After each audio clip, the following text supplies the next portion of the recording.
Hello guys, welcome back to my channel R and D entertainment. और आज हम बात करेंगे कल शाम को जो एपिसोड था खतरों के खिलाड़ी का सीजन 15 का, उसका पूरा रिव्यू करूंगा, एनालिसिस करूंगा। आपने सबसे पहले देखा होगा कि जिस लोकेशन पे खिलाड़ी गए थे उसका पहली बार दिखाया था कि कितने बजे है और कितने डिग्री सेल्सियस और कौन सा मतलब उस जगह का नाम, लोकेशन का नाम, टाइम और कितना डिग्री वहाँ पे वेदर है। तो 4 डिग्री सेल्सियस थी और रात के 9 बजे थे और बिल्कुल ठंडी का माहौल था। और उसमें जो स्टंट करना था वो भी पानी के अंदर स्टंट करना था। स्टंट तो ऐसे कुछ ज़्यादा कुछ था नहीं, बट एक आपको जस्ट देखना था कि कितना आप वो मेजर कर सकते हो। येलो में अगर आप गिरे तो 10 पॉइंट मिलेंगे और अगर आप रेड में गए तो आपको 20 पॉइंट मिलेंगे। सो उसके लिए सिलेक्ट किया था रोहित शेट्टी ने रुबीना और ओरी को। लेकिन उससे पहले दोनों ही प्लेयर्स को एक मौका मिला था कि देखने का, कि एनालिसिस करने का कि कितने, अगर उनसे पहले अगर कोई जाता है, जैसे कि ओरी को मीन्स सिलेक्ट करना था कि किसी एक खिलाड़ी को उसका कुछ पॉइंट्स नहीं मिलेगा, बट इस एक आइडिया मिलेगा कि अगर उसके बराबरी का होगा तो कितना दूर वो गिरता है, तो उस हिसाब से वो अपना चीज़ें वो कर सकता था, चेंजेस इंक्रीज डिक्रीज जो भी करना था कर सकता था। सबसे पहले गई थी शगुन और वो ऑलमोस्ट रेड के ऊपर गिरी थी, if I am not wrong. तो जो ओरिना था वो बिल्कुल सेम ही रखा था। तो यहाँ पे मैं बात करना चाहूँगा कि अगर कोई एक बंदा उसकी मतलब पानी में गिरता है तो थोड़ा सा वो ऊपर नीचे होगा, तो क्या ये नहीं हो सकता था कि उस वापस से वो जो रिंग थी, दोनों ही रिंग येलो और रेड, वो वापस से उसी जगह पे आ जाए? बिकॉज काफ़ी बार ऐसा होता है पानी जब चलता है तो चीज़ें, बट ये आई गेस हुआ होगा कि उन्होंने वैसे ही उसी जगह पे उसे स्टिक किया होगा किसी चीज़ों से, वरना तो वो लोग कितना भी दूर जा सकता था। बट काफ़ी डायनामिक स्टंट था और काफ़ी अच्छा स्टंट था। बिकॉज अगर उसमें मुझे ये देखना था कि अगर कोई पहले गिर जाता है, जैसे टनल में से बाहर आने से पहले ही, जो कि थोड़ा सा वैसे था कि नहीं गिरता, और अगर गिर जाता तो फिर क्या होता, बिकॉज काफ़ी बड़ा इंजरी हो सकता था। बिकॉज जैसे ही टनल में से वो निकलता है, जब स्टार्ट होती है तो जो रेलिंग में से वो निकलता है और फिर वो जब थ्रो होता है, वो तो मतलब जो क्या कहे, काफ़ी अच्छा स्टंट था और काफ़ी देखने में भी मज़ा आया और एक अच्छा स्टंट था। और इस साल का एक थोड़ा अच्छा थीम भी रखा है, थोड़ा नया कुछ है जिसमें जो खिलाड़ी से वो चेंज कर सकते थे, तो वो भी एक अच्छा था।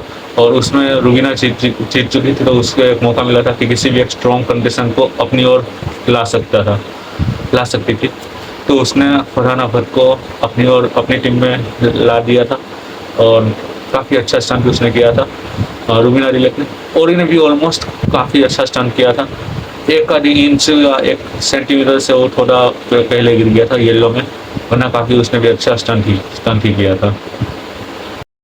यहाँ मैं बात करूँगा जैस्मिन बसन की कि क्या मतलब हुआ। मतलब वो बोल रही थी कि स्टंट क्या था और मैं गई थी या मैं नहीं गई थी, या वो कौन है, मतलब मैं कौन हूँ, मैं क्या कर रही हूँ, स्टंट क्या था। मतलब एक थोड़ा सा कॉमेडी ऑफ एरर्स हो चुका था। बट हो सकता है कि उसे कुछ भी हो सकता है, नहीं भी हो सकता है, पता नहीं क्या हुआ था। बट काफ़ी अच्छा स्टंट था और एक नया स्टंट था, काफ़ी एक अलग सा स्टंट था, देखने में भी काफ़ी अच्छा स्टंट था।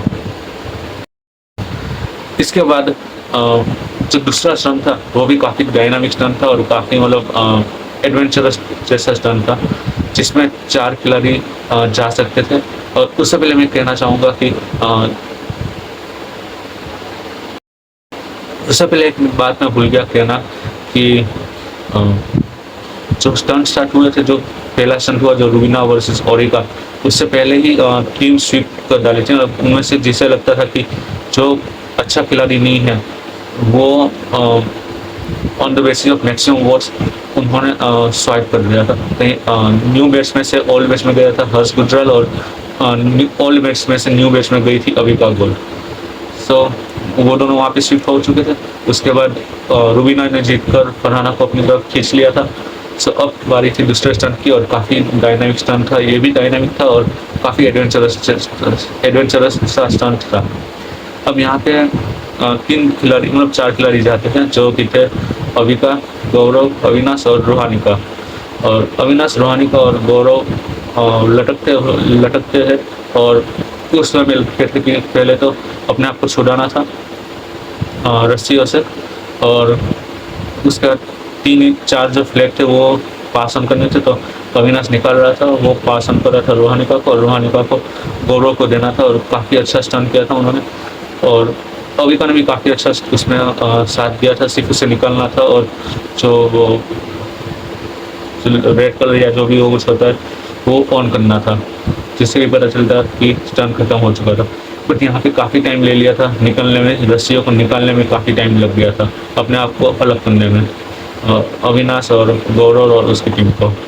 जब दूसरी टीम गई थी तो उन्हें एक आइडिया मिल चुका था कि कैसे करना है कैसे नहीं, और उससे जैसे ही वो लोग घूमे तो उसमें ही ऐसा हो गया था कि थोड़ा जल्दी उनका वो निकल गया था। और फिर करण वाही, फरहाना और ऋतिक झंझानी और हर्ष गुजराल गए थे, और तीनों जो लटके हुए थे वो थे झंझानी, करण वाही और फरहाना, और तीनों ने ही काफ़ी जल्दी वो स्टंट कर डाला था, और उसके कारण वो लोग जीत चुके, बिकॉज रोहित शेट्टी भी बोल रहे थे कि हाफ वे तक पहुंच चुके थे, फिर भी अब तक वो लटके, मतलब वो खुले हुए नहीं थे, खुले हुए नहीं थे। तो वहाँ पे वो पता चल गया था कि वो काफ़ी स्लो चल रहे थे, और फिर जो दूसरा फिर एक और बार मौका मिला, बट यहाँ पे ये मौका मिला था कि जो जीती हुई टीम थी उनमें से ही कोई एक खिलाड़ी को वो वहाँ के लिए ही रोक सकता था। तो उन्होंने डिसाइड किया कि ऋतिक को वहीं पे रोकेंगे, जिससे कि वो कहीं पे भी मीन्स दूसरी टीम में नहीं जा सकता था। तो फरहाना अपनी टीम में आ गई, ऋतिक को उन्होंने वहीं पे रख लिया था, और अविका चली गई थी। अब बची थी जैस्मिन, रुबीना और ये करण वाही। सो 2-0 से न्यू बैच पीछे चल रही थी और ओल्ड बैच आगे चल रही थी। और जो तीसरा स्टंट था, ओ माय गॉड, वो तो काफ़ी खतरनाक स्टंट था, क्या कहा जाए। ये स्टंट हर बार हर सीजन में होता है, और इस बार तो कुछ ज़्यादा ही खतरनाक स्टंट था, बिकॉज जहाँ पे खिलाड़ी खड़े थे और हाथ भी वो जो रेलिंग थी वो भी स्टील की थी, और वो जो जिसके पे खड़े थे वो भी स्टील का ही, जैसे वो होता है उसमें ही खड़े थे। तो करंट जहाँ से पास ऑन होगा वो जो जो स्टंट कर रहा होगा उससे नहीं लगना था, बल्कि उसके टीम मैच को लगना था। तो काफ़ी खतरनाक स्टंट था ये भी। और फिर इसमें गए थे new batch, sorry old batch वाले पहले गए थे, तो इसमें जो गए थे वो थे आई एम नॉट रॉन्ग, हाँ करण वाही तो स्टंट कर रहा था, ऋतिक, हर्ष गुजराल और फरहाना, ये चारों गए थे, जिसमें ऋतिक, हर्ष और फरहाना स्टंट सहन करेंगे उसको जो करंट भाषण होगा उनके अंदर जो आएगा, जैसे ही रोड टच होगी स्टंट के दौरान, तो उसमें से जो करंट पास होगा उन्हें सहन करना था, और जितनी जल्दी हो सके करण वाही को स्टंट पूरा करना था, मतलब पास ऑन स्टंट जल्दी करना था। तो if I am not wrong 4 वो जो पास ऑन करने थे, लेकिन वो जिस जगह से जैसे जैसे पास ऑन करने थे वो वैसा था कि जल्दी भी करना था, और इसमें ये भी था कि ये कितना आप सहन कर सकते हो।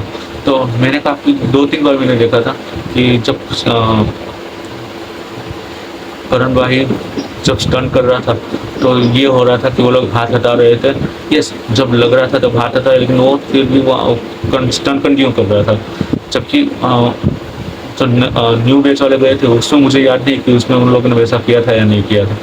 क्या लगता है आपको, वैसा हुआ था या नहीं हुआ था? एक बार आप कमेंट सेक्शन में बताना।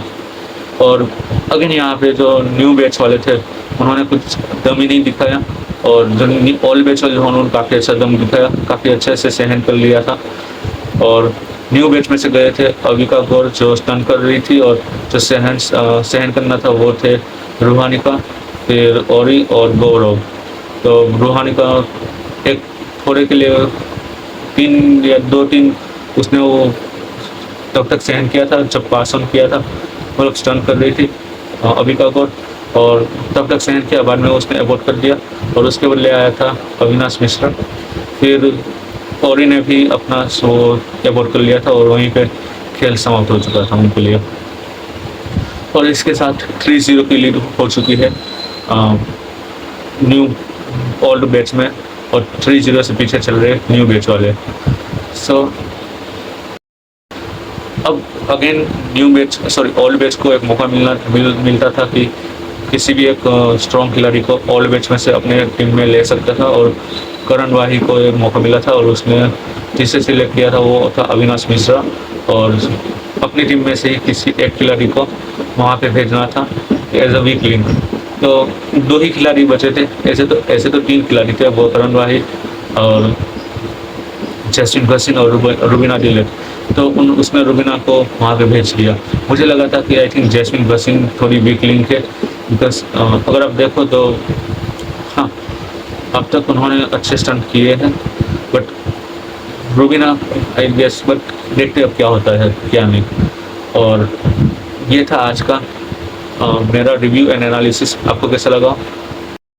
एक बात मैं कहना चाहूँगा कि शगुन शर्मा के लिए एक परफेक्ट पिकनिक वेकेशन चल रहा है, बिकॉज उसने एक भी स्टंट नहीं किया था।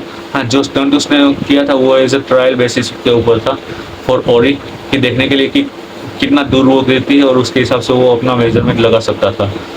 और जो उसके अलावा तो उसने कुछ ज़्यादा स्टंट ही नहीं किए थे।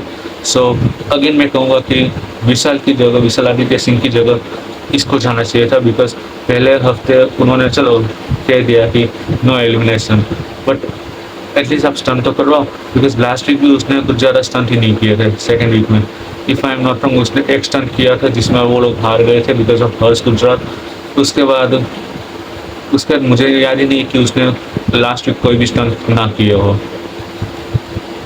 सो आपको क्या लगता है कि क्या वैसा कुछ था? और इस हफ्ते देखते हैं कि वो क्या करती है। और अभी जो कल के एपिसोड का जो प्रोमो आया था उसमें ये देखने को मिला था कि विशाल आदित्य सिंह की री एंट्री हो चुकी है। अब देखते हैं कि वो कौन सी टीम में जाता है, और देखते हैं कि अब क्या होता है। और क्या लगता है आपको कि शगुन शर्मा के लिए अच्छा पिकनिक वेकेशन मिल रहा है, वो भी पेड वेकेशन? बिकॉज इतना अच्छा वेकेशन तो भाई हम भी डिजर्व करते हैं, बिकॉज करोड़ों रुपए मिले आपको सिर्फ साउथ अफ्रीका केप टाउन में घूमने के लिए, और करोड़ों रुपए भी मिलेंगे और आपको फेम भी मिलेगा और ये भी मिलेगा, सब कुछ मिलेगा। तो हमें भी ले चलो, बिकॉज एटलीस्ट हम तो स्टंट करेंगे ही, और नहीं करेंगे तो एटलीस्ट उनकी तरह शगुन शर्मा की तरह ये तो नहीं बोलेंगे कि नहीं हमसे नहीं हुआ, या फिर भी हम एक्सक्यूज नहीं देंगे। बिकॉज जब भी मिडिल क्लास से कोई ऊपर आता है तो अच्छा लगता है, और हो सकता है कि हम भी किसी ना किसी दिन खतरों के खिलाड़ी में चले जाए। इसके साथ मैं कहूँगा कि थैंक यू। आपने मेरा वीडियो देखा, अगर आपको अच्छा लगा तो प्लीज़ लाइक करना, शेयर करना और सब्सक्राइब करना। Thank you.